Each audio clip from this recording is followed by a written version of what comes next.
kami yang berjudul Kalender Akademik, Rincian Pekan Efektif, Prota dan Proses. Sebelum mulai, izinkan kami memperkenalkan diri masing-masing. Nama saya Soya Misara sebagai moderator sekaligus presentator. Nama saya Siti Zahra sebagai presentator. Nama saya Putri Aulia Ramadhani sebagai presentator. Nama saya Nurul Fadila sebagai presentator. Baiklah, masuk ke materi pertama. Kalender akademik. Kalender akademik atau kalender pendidikan adalah pengajuan waktu untuk kegiatan pembelajaran peserta didik selama satu tahun pembelajaran yang mencakup permulaan tahun pelajaran, minggu efektif belajar, waktu pembelajaran efektif, dan hari-hari libur. Selanjutnya yaitu fungsi kalender akademik. Yang pertama yaitu melengkapi administrasi pada satuan pendidikan, di mana penyusunannya akan disesuaikan oleh dinas pendidikan. Yang kedua, mendorong efektivitas dan efisiensi proses pembelajaran di sekolah madrasah. Yang ketiga, menerapkan ketentuan mengenai hari efektif dan hari libur sekolah madrasah. Yang keempat, peran dalam menyusun program kegiatan pembelajaran sekolah. Yang kelima, pedoman dari guru untuk menyusun program tahunan, program semester, serta membuat silabus, rencana pelaksanaan pembelajaran (RPP) dan satuan acara pembelajaran. Selanjutnya, alokasi waktu. Yang pertama yaitu minggu efektif belajar. Minggu efektif belajar alokasi waktunya minimum 34 minggu dan maksimum 38 minggu. Digunakan untuk kegiatan pembelajaran efektif pada setiap satuan pendidikan. Yang kedua yaitu jeda tengah semester. Alokasi waktunya maksimum 2 minggu atau 1 minggu tiap semester. Yang ketiga, jeda antar semester. Alokasi waktunya maksimum 2 minggu atau antara semester 1 dan semester 2.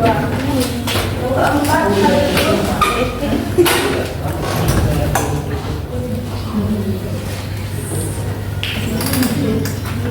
Yang keempat, berakhir tahun pelajaran. Alokasi waktunya maksimum 3 minggu. Digunakan untuk penyiapan kegiatan administrasi akhir dan awal tahun pelajaran. Yang kelima, hari libur keagamaan. Alokasi waktunya 2-4 minggu. Atau daerah khusus yang memerlukan libur keagamaan lebih panjang dapat mengakomodir tanpa mengurangi jumlah tugas belajar dan waktu pembelajaran efektif. 6. Hari libur nasional. Alokasi waktunya maksimum 2 minggu disesuaikan dengan peraturan pemerintah untuk 7 hari libur. Alokasi waktunya maksimum 1 minggu untuk satuan pendidikan sesuai dengan ciri keputusan masing-masing. Yang ke-8, kegiatan khusus pengaruh madrasah. Alokasi waktunya maksimum 1 minggu digunakan untuk kegiatan yang digunakan secara khusus oleh sekolah madrasah tanpa mengurangi jumlah efektif belajar dan waktu pembelajaran efektif. Berikutnya yaitu langkah-langkah pembuatan kalender akademik. Yang pertama yaitu melihat kalender akademik nasional yang telah dikeluarkan oleh pemerintah sebagai acuan untuk menentukan kalender akademik pada masing-masing bulan yang bisa. Yang kedua, menentukan minggu efektif, libur tengah semester, libur antar semester, serta libur akhir tahun dengan yang ketentuan yang telah ditetapkan. Yang ketiga yaitu menyesuaikan kalender dengan keadaan hari-hari libur. Menyesuaikan kalender dengan keadaan hari libur umum maupun agama. Yang keempat, menentukan periode aktif pembelajaran dengan mempertimbangkan hari-hari yang akan tersita untuk kegiatan-kegiatan pengembangan diri, baik ekstrakurikuler maupun dan konsen terpadu. Yang kelima, menentukan bobot dan alokasi hari-hari pembelajaran efektif setelah disesuaikan dengan hari umum fakultatif. Misalnya hari-hari pembelajaran di bulan Ramadan serta hari libur fakultatif, misalnya libur puasa dan libur hari raya. Yang keenam, melengkap kalender akademik selama 1 tahun penuh atau dapat pula ditambah kalender akademik per semester dan sidang dengan pasti yang telah dimiliki oleh rumus kalender pendidikan. Berikutnya contoh. Bisa dilihat semester 1 itu mulai dari bulan Juli sampai Desember. bulan, sedangkan semester 2 itu mulai dari Januari sampai Juni. Lalu di bulan Juli ini total harinya ada 31 hari, sedangkan dari efektifnya itu ada 24 yang bukan tanggal merah ini termasuk hari efektif. Terus yang di dalam tabel ini dia keterangan dari tanggal merah kayak 9 Juli ini hari raya Idul Adha, 30 tahun baru Islam.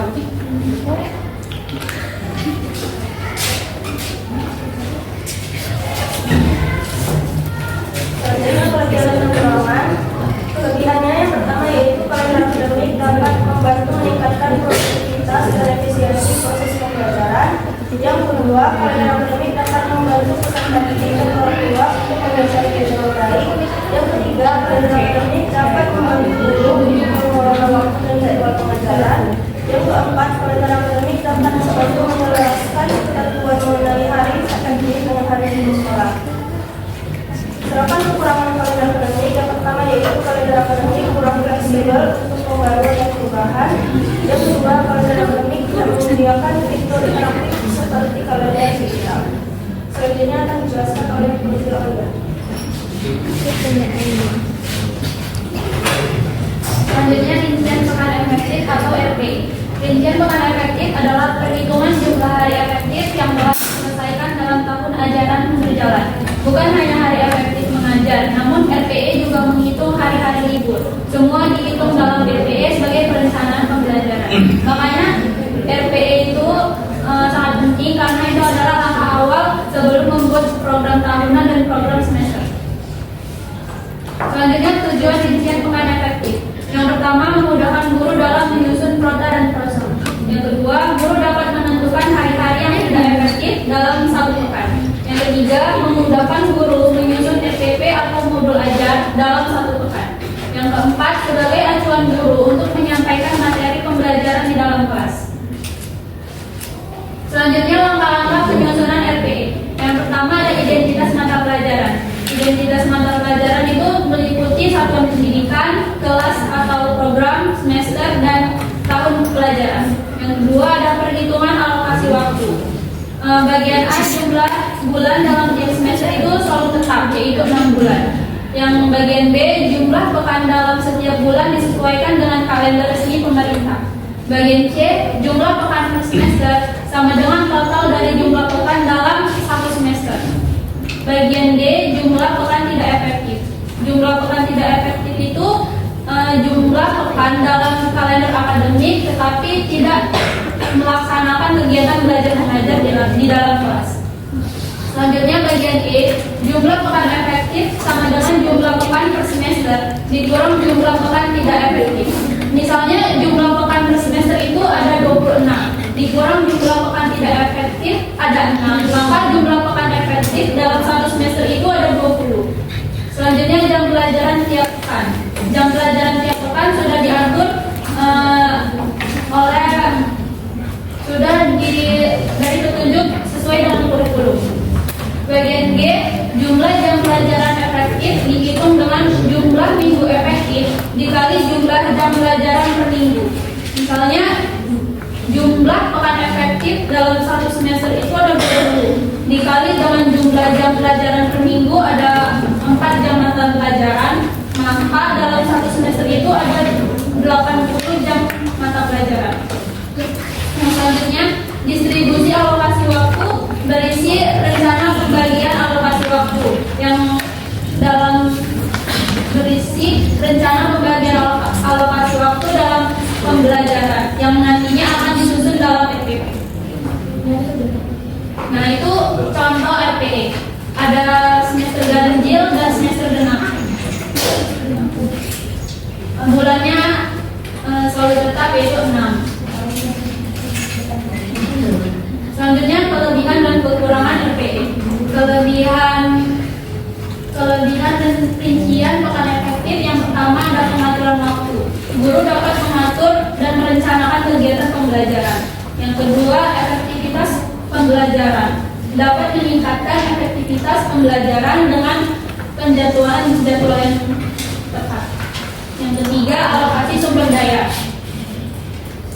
dapat membantu distribusi alokasi waktu dan materi ajar. Selanjutnya kekurangan RPE. Yang pertama ada fleksibilitas terbatas. Kurangnya fleksibilitas dalam menyesuaikan jadwal dengan kebutuhan kelas. Yang kedua ada ketergantungan pada kalender.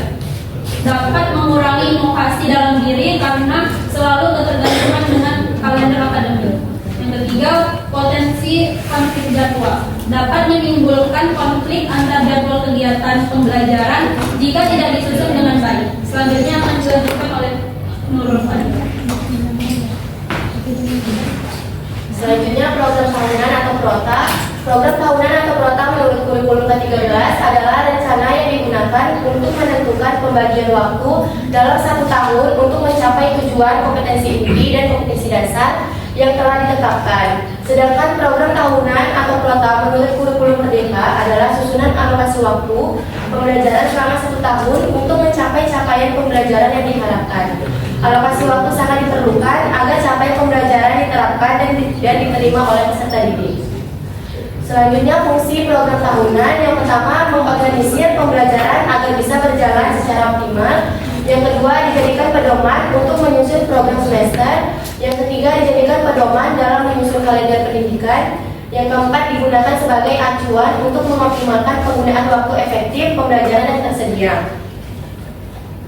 Selanjutnya tahapan penyusunan prota dengan kurikulum ke-13. Yang pertama tentukan jumlah total kompetensi dasar dan indikator yang tercakup dalam 1 tahun. Yang kedua tentukan sejauh mana keterampilan dan indikasi mendasar mencakup berbagai topik tertentu. Yang ketiga melaksanakan pemetaan kompetensi dasar setiap semester. Dan yang keempat menentukan jumlah waktu yang harus disediakan untuk setiap kompetensi dengan memperhatikan minggu efektif yang termasuk dalam rencana minggu efektif. Prota haruslah disusun berdasarkan tahapan yang telah ditetapkan. Selanjutnya tahapan penyusunan prota menurut kurikulum Merdeka. Yang pertama melakukan identifikasi jumlah capaian pembelajaran dalam 1 tahun pembelajaran. Yang kedua mengidentifikasi keluasan dan kedalaman capaian pembelajaran. Yang ketiga menganalisis kalender akademik dan menyesuaikan kebutuhan berdasarkan ciri atau karakter unit satuan pendidikan. Yang keempat melakukan pemetaan capaian pembelajaran untuk setiap semester. Yang kelima memberikan tanda untuk hari libur, permulaan tahun ajaran baru, pekan akademik efektif untuk belajar, dan jam efektif belajar setiap minggu.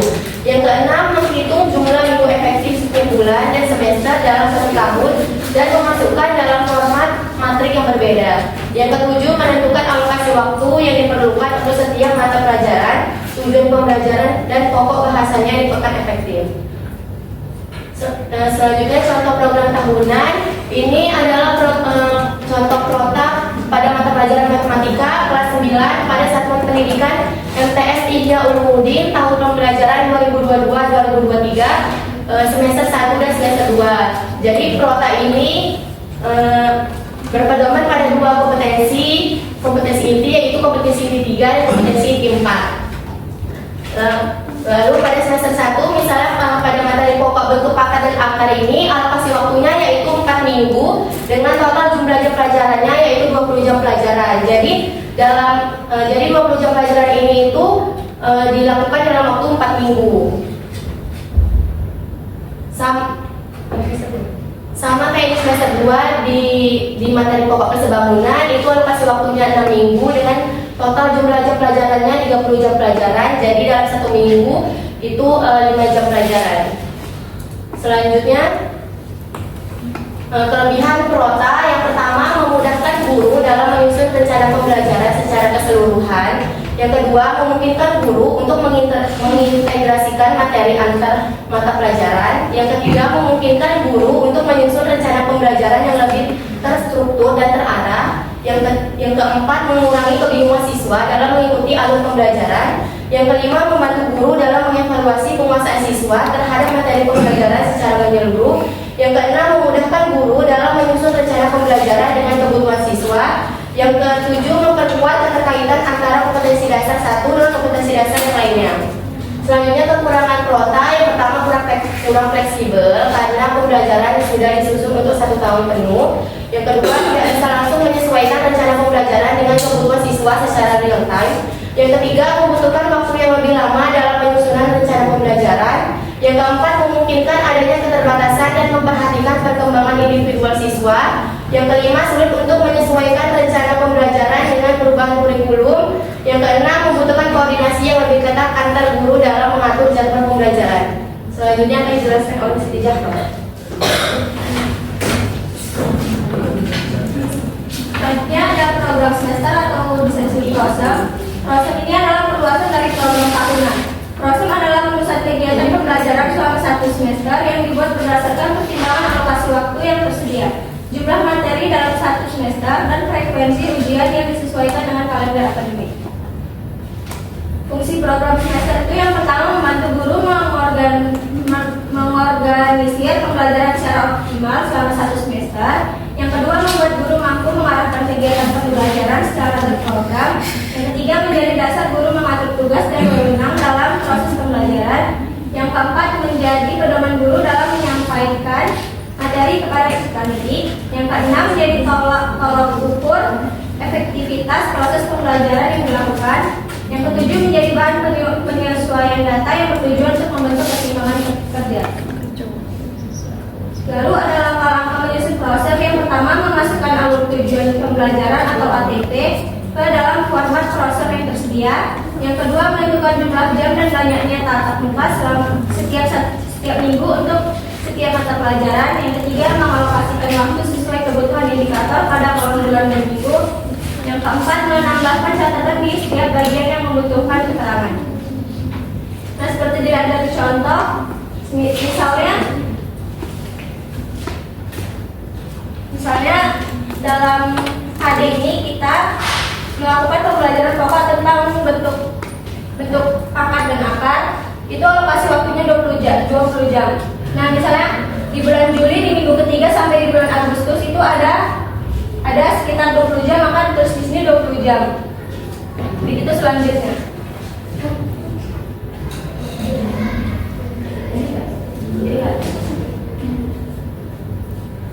Selanjutnya ada kelebihan program semester atau PROSEM. Yang pertama, lebih fleksibel karena rencana pembelajaran diatur per semester. Yang kedua, memungkinkan penyesuaian rencana pembelajaran dengan kebutuhan siswa secara lebih cepat. Yang ketiga, dapat mengoptimalkan penggunaan waktu pembelajaran agar lebih efisien. Yang keempat, memudahkan guru dalam menyesuaikan rencana pembelajaran dengan perkembangan kurikulum. Yang kelima, meningkatkan perhatian terhadap perkembangan individual siswa. Yang keenam, memungkinkan siswa untuk fokus pada pembelajaran yang lebih spesifik dan sesuai dengan semester tertentu. Yang ketujuh, mengurangi jumlah materi pembelajaran yang diajarkan dalam satu periode sehingga siswa dapat lebih fokus. Lalu ada kekurangan program semester. Yang pertama yaitu kurang memperhatikan keterkaitan antar mata pelajaran. Yang kedua, membutuhkan pengaturan jadwal pembelajaran semester yang lebih rumit. Yang ketiga, tidak memungkinkan penetapan rencana pembelajaran jangka panjang. Yang keempat, mengurangi waktu yang tersedia untuk menyusun rencana pembelajaran secara mendalam. Yang kelima, sulit untuk mengintegrasikan materi dari semester sebelumnya. Yang keenam, membuat siswa harus beradaptasi dengan perubahan materi pembelajaran setiap semester. Yang ketujuh, membutuhkan penyesuaian terhadap perubahan peta kompetensi dalam kurikulum. Selanjutnya saya serahkan kepada moderator. Sekian presentasi dari kami. Selanjutnya kami akan membuka sesi tanya jawab. Bagi teman-teman yang ingin bertanya, dipersilakan angkat tangan.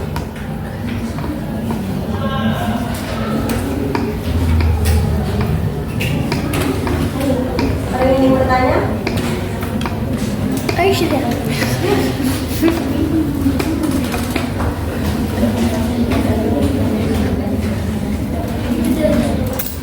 Kepada Dandi,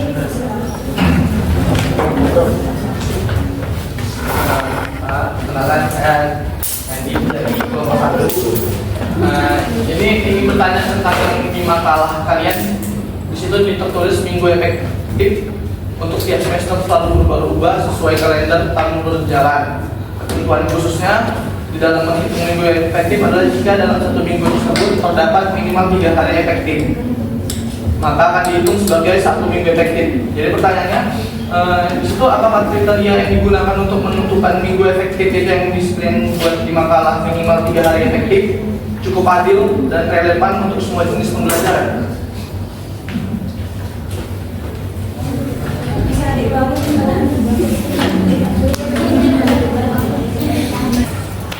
sini saya akan menjawab pertanyaan dari Ganti. Apakah kriteria yang digunakan untuk menentukan minggu efektif atau minimal 3 hari efektif cukup ada dan relevan untuk semua jenis pembelajaran? Kalau dia bilang aktif dan tidak aktif itu karena dia kan sudah sesuai dari kurikulum, kan sudah sesuai dari ini kurikulum, maka itu akan adil. Tapi tidak semua yang kriteria minggu efektif memiliki keterbatasan, karena dia akan mempertimbangkan dari berbagai faktor seperti dengan kebutuhan di masing-masing sekolah. Misalnya ada siswa yang masih kurang mengerti tentang materi tersebut. Terus, lalu dia mendapatkan dalam 1 bulan itu terdapat dua pekan hari tidak efektif, maka dia akan susah untuk mengulang lagi jika dia tidak belajar secara konsisten. Bagaimana kan? Pertanyaannya kan, cuman itu kriteria yang digunakan itu merupakan cukup adil dan relevan atau enggak? Adil. Alasannya? Karena sudah sesuai dengan kurikulum pendidikan. Terus gimana jika ada situasi di mana pembelajaran yang intensif itu terjadi dalam 2 hari? Itu maka akan terhitung sebagai minggu efektif karena ada 4 hari dia minggu untuk belajar. Bagaimana? Terima kasih Janji. Terima kasih kepada Danti atas pertanyaannya. Selanjutnya ada lagi yang ingin bertanya? Pada Aisyah, dipersilakan. Saya Aisyah dari kelompok 5 ingin bertanya, siapa saja yang terlibat aktif dalam proses penyusunan RPE, Prota, sama Prosem?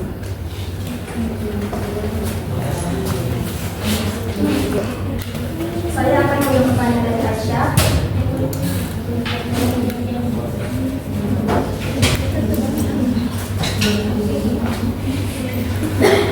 Pihak-pihak yang terlibat aktif dalam proses penyusunan RPE, Prota, dan Prosem itu ada guru, siswa, kepala sekolah, wakil kepala sekolah bidang kurikulum, tim kurikulum, orang tua, dan wali murid. Gimana Aisyah?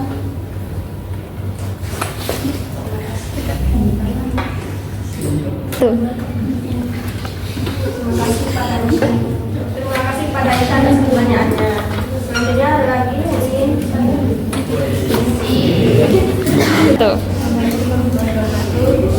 saya juga punya dari tadi kan pertanyaan Ais itu kan orang-orang yang terlibat dalam menyusun RPE tadi. Jadi itu boleh nggak dijelaskan tugas-tugas mereka itu apa aja? Terima kasih kepada Sisil. Saya akan menjawab pertanyaan Sisil. Kalau guru itu tugasnya itu memberikan masukan tentang materi pembelajaran, metode pembelajaran, alokasi waktu dan kegiatan pembelajaran yang sesuai dengan kurikulum dan beban siswa. Lalu yang kedua, menentukan tujuan pembelajaran spesifik dan terukur. Yang ketiga, memiliki metode pelajaran yang efektif dan benar bagi siswa. Lalu untuk siswanya, tugas siswa itu memberi masukan tentang minat, kesulitan dan saran untuk meningkatkan efektivitas pembelajaran. Lalu kepala sekolah itu tugasnya untuk memberikan arahan dan bimbingan dalam proses penyusunan RPE, Prota, dan Prosem. Lalu yang selanjutnya ada wakil kepala sekolah bidang kurikulum itu tugasnya untuk membimbing dan mengkoordinasikan proses penyusunan RPE, Prota, dan Prosem. Lalu menjamin kesesuaian RPE, Prota, dan Prosem dengan kurikulum dan kebijakan sekolah.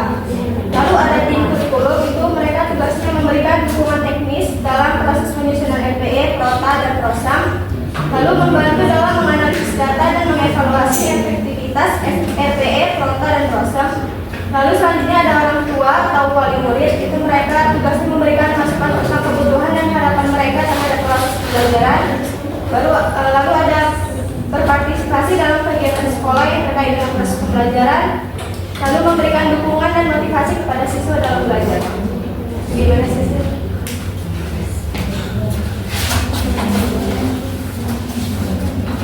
Apakah ada lagi yang ingin bertanya?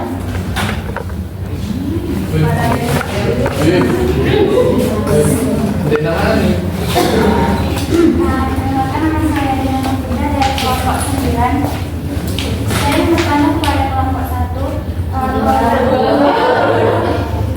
Program yang itu kan merupakan pekerjaan rutin yang dilakukan oleh guru. Nah, manfaat kuota itu bagi sekolah, bagi sekolah.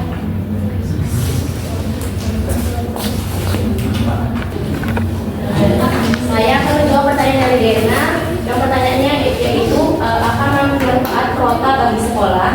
Manfaatnya yaitu kuota ini adalah alat penting bagi sekolah untuk mengelola proses pembelajaran dengan lebih efektif, terstruktur dan terarah. Manfaatnya sangat besar dalam meningkatkan kualitas pembelajaran dan mencapai tujuan pendidikan yang diharapkan.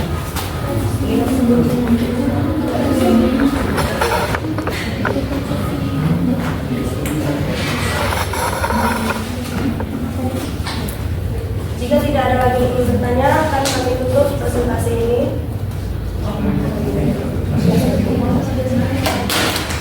Jika ada salah kata, mohon dimaafkan. Wassalamualaikum warahmatullahi wabarakatuh.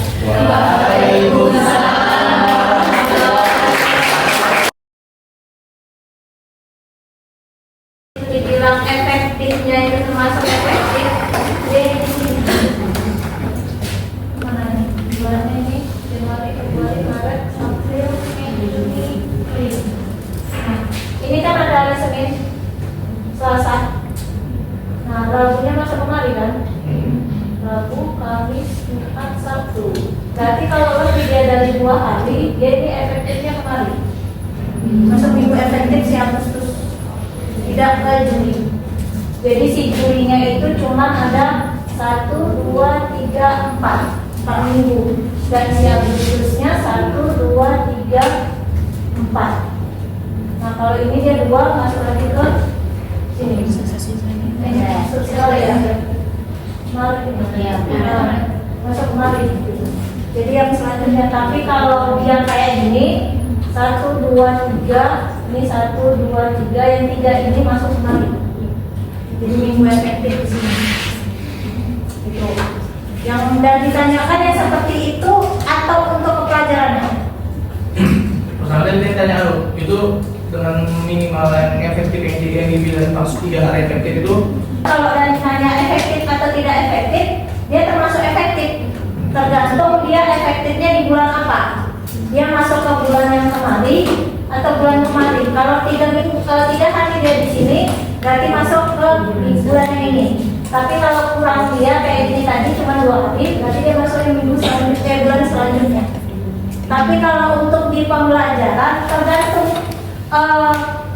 ini ya. Ini misalnya hari merahnya di tengah-tengah.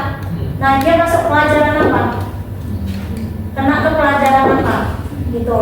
Kalau dia kayak kita di matematika, kalau di minggu ini tidak ada pelajaran matematika, pelajaran matematikanya ada di sini di antara Senin sama Selasa. Kalau misalnya seminggu itu ada 4 jam, berarti dia sini 2 jam, 5 jam, berarti dia termasuk efektif di pelajaran matematika. Tapi kalau misalnya di sini 2 jam, di sini 2 jam, berarti ada kurang 2 jam lagi, berarti tidak minggu efektif.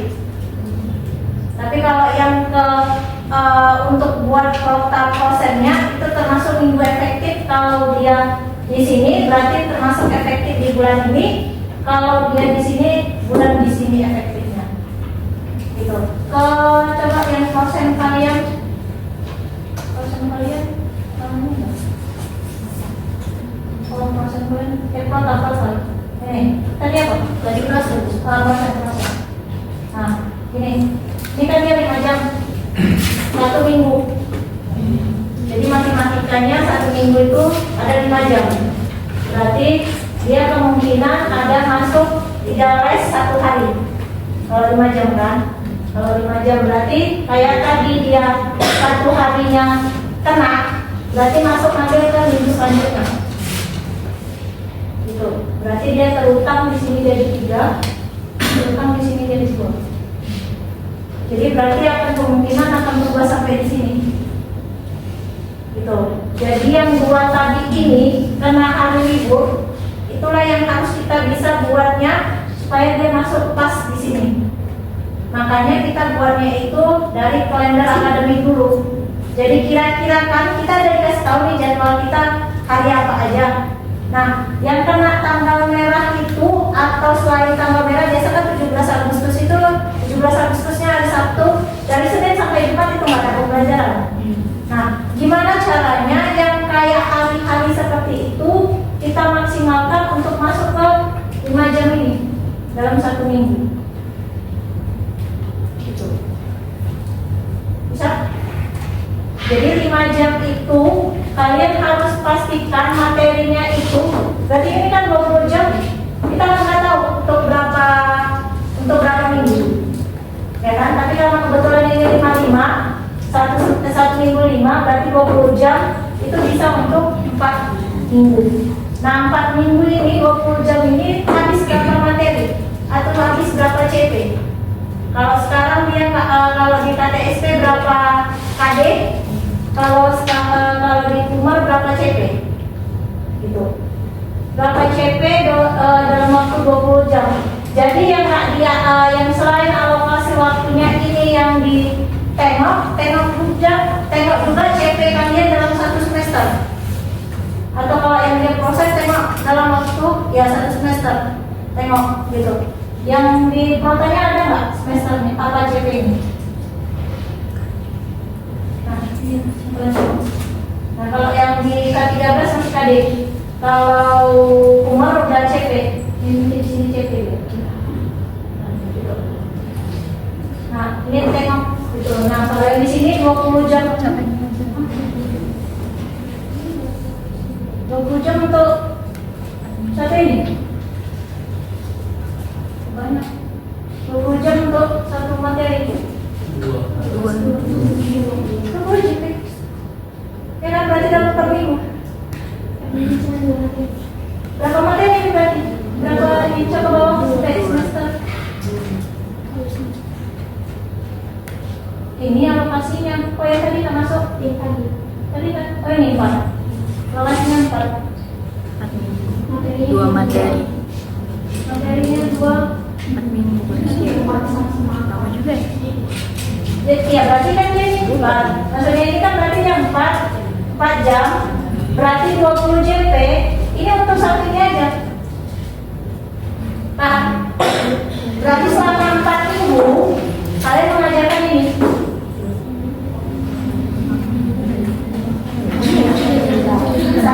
Makanya nggak sampai ke bawah. Lanjut Pak ya. Apa boleh? Ada jumlah itu kan? Itu totalnya ada juga.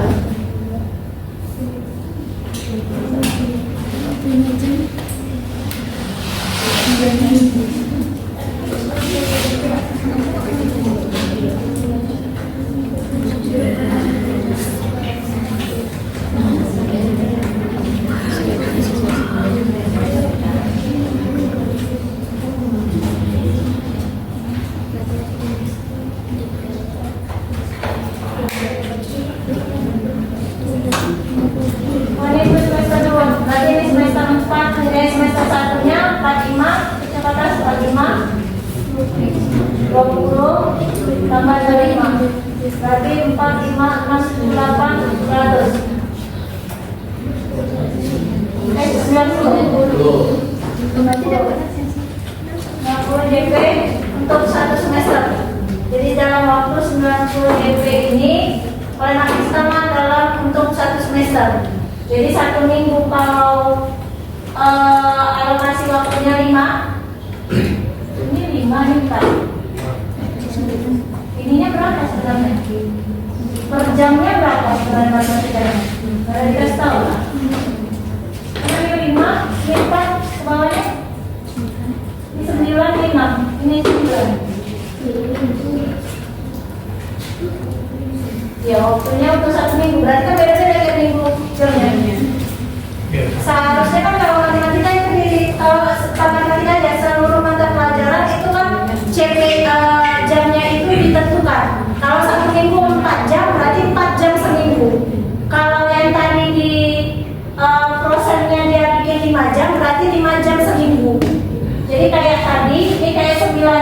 ini nggak bisa seharusnya masuk 1 minggu. Karena kan capaiannya cuma dikasih waktu dikasih JP-nya kan cuma 5. Paham? Jadi 9 ini seharusnya masuk 2 minggu.